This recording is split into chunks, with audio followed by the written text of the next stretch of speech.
सावधान, क्योंकि आज जो सच मैं आपको बताने जा रहा हूं वो आपके कानों को नहीं, सीधे आपकी रूह को झकझोर देगा।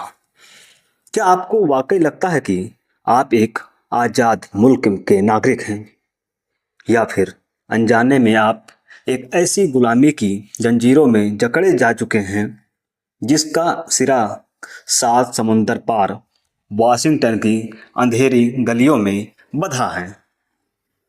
इतिहास गवाह है, जब जब राजा अपने महल को बचाने के लिए विदेशी आकाओं के सामने घुटने टेका है, तब तब देश की संप्रभुता का कत्ल होता है।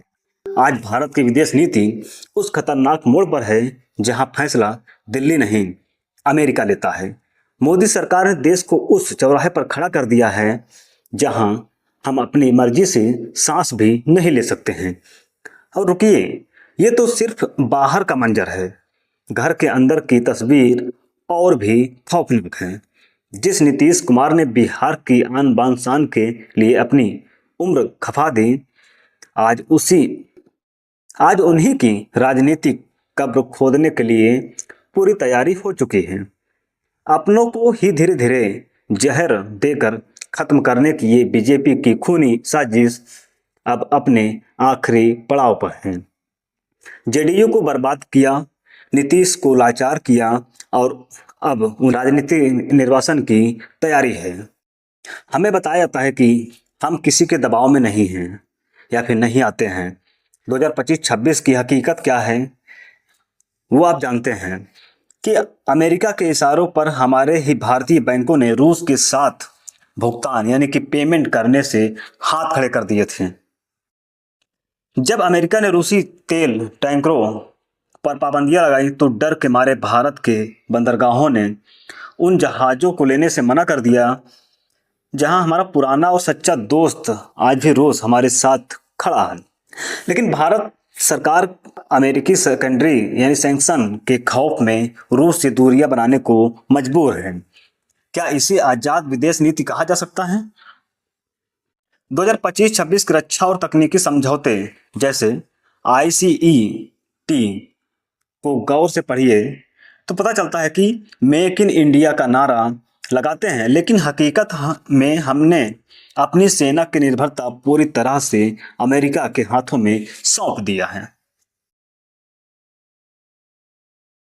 31 प्रीडेटर ड्रोन्स की डील हो या लड़ाकू विमानों के लिए CEF 414 इंजन की बात, आज हमारी सेना का कोर सिस्टम अमेरिकी तकनीकी पर निर्भर हो रहा है।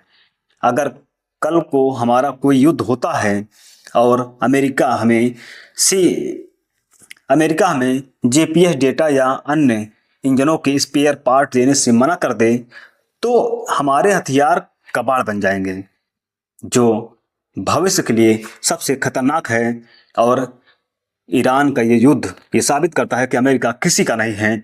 अगर अमेरिका भारत की सीमा में आकर के ईरान का जहाज को नुकसान पहुंचा सकता है और भारत सरकार उस पर चुप्पी साध सकती है, तो समझ सकते हैं कि कितना बड़ा खतरा है भारत के लिए। हमने अपनी सुरक्षा की चाबी खुद वाशिंगटन के ओवल ऑफिस में सौंप दिया है। जैसा कि आप देख रहे हैं कि प्रधानमंत्री की चुप्पी ये साबित कर रही है। ये सिर्फ 2025-26 के वो चंद पन्ने हैं जो चीख चीख कर कह रहे हैं कि लाल किले की प्राचीर से जो आज़ादी के दावे किए जाते उनकी हकीकत वाशिंगटन की चौखट पर जाकर कुछ और ही हो जाती है। जब नीतियां देश के हित से ज़्यादा अमेरिकी आकाओं को खुश करने के लिए बनने लगे तो समझ लीजिए कि गुलामी के रंग बदल दिए हैं, लेकिन जंजीरें आज भी वही हैं।